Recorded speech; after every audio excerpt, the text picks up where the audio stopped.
আসসালামু আলাইকুম। অনেক দিন পরে একটা বড় ভিডিও নিয়ে চলে এসেছি। তো এই যে রাজুর বাবা যে মাছ এনেছিল শোল মাছ, তো শোল মাছগুলো আমাদের খালা পরের দিন সকালে এসে ছাদে নিয়ে চলে এসেছে মাছগুলো কাটার জন্যে, কারণ এই মাছগুলো একদম তাজা মাছ।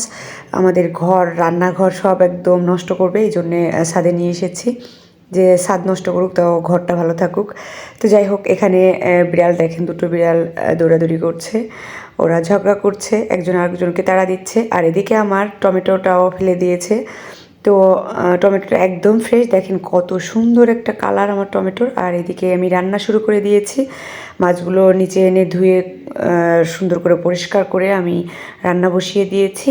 তো আমার শাশুড়ি যেভাবে রান্না করতেন, রাজ্যর বাবা অফিস থেকে ফোন দিয়ে বললো যে আম্মা যেভাবে রান্না করতো ঠিক তুমি সেভাবে রান্না করবা, যতই হোক মুরব্বিরা যেভাবে রান্না করে আমরা তো সেভাবে পারবো না, চেষ্টা করতে পারি সর্বোচ্চ।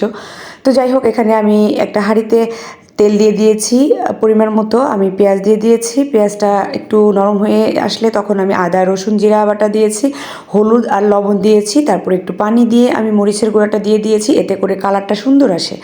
তো আমি সব রান্নাতে এভাবেই করি। আর একটু পানি দিয়ে দিয়েছি, এই যে মশলাটা একটু পুড়ে যাচ্ছিলো তাই। আর এই যে মাছগুলো সুন্দর পরিষ্কার করে নিয়েছি, এই মাছগুলো এখন দিয়ে দিলাম।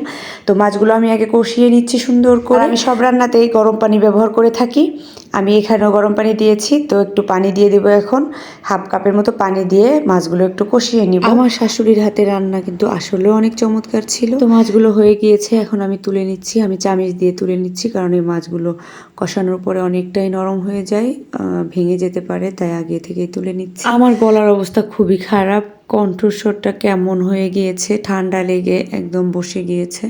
তো এই যে আলুগুলো কেটে ধুয়ে পরিষ্কার করে এখন আমি এই মশলাতে আলুগুলো দিয়ে দিয়েছি, আর একটু ফোটানো পানি দিয়ে দিয়েছি। এখন আলুগুলোকে কষিয়ে নিব সুন্দর করে। আমার ঠান্ডা লাগলে গলা বসে যাবে, আর গলা বসার তো না, এমনভাবে গলা বসবে যে আমি একদম কথাই বলতে পারি না, ফিসফিস করে কথা হয়, এরকম একটা অবস্থা। তো এই যে দেখতে পাচ্ছেন আমার আলুটা কষানো হয়ে গিয়েছে, সিদ্ধও হয়ে গিয়েছে। এখন আমি ঝোলের পানি দিয়ে দিব।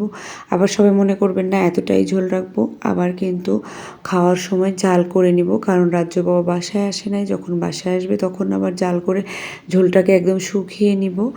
তো আপনারা কেউ মনে করবেন না ঝোল ঝোল তরকারি হচ্ছে। তো যাই হোক, এখানে দেখেন এই টমেটোটা হচ্ছে আমার গাছের, আর এটা হচ্ছে কেনা টমেটো। দেখতে পাচ্ছেন কতটা পার্থক্য, আমি কিন্তু কোনো সার ব্যবহার করি না। তো এখানে আমি কয়েকটা কাঁচামরিচও দিয়ে দিয়েছি, এখন সুন্দর করে জাল করে নিব। তো এই যে দেখতে পাচ্ছেন আমার তরকারিটা অনেক সুন্দর একটা কালার এসেছে, মাশাআল্লাহ। আমি একটু তরকারিটা দেখে নিচ্ছিলাম যে ঝাল লবণ ঠিক আছে কিনা, তখন দেখি অসম্ভব মজা হয়েছে খেতে তরকারিটা।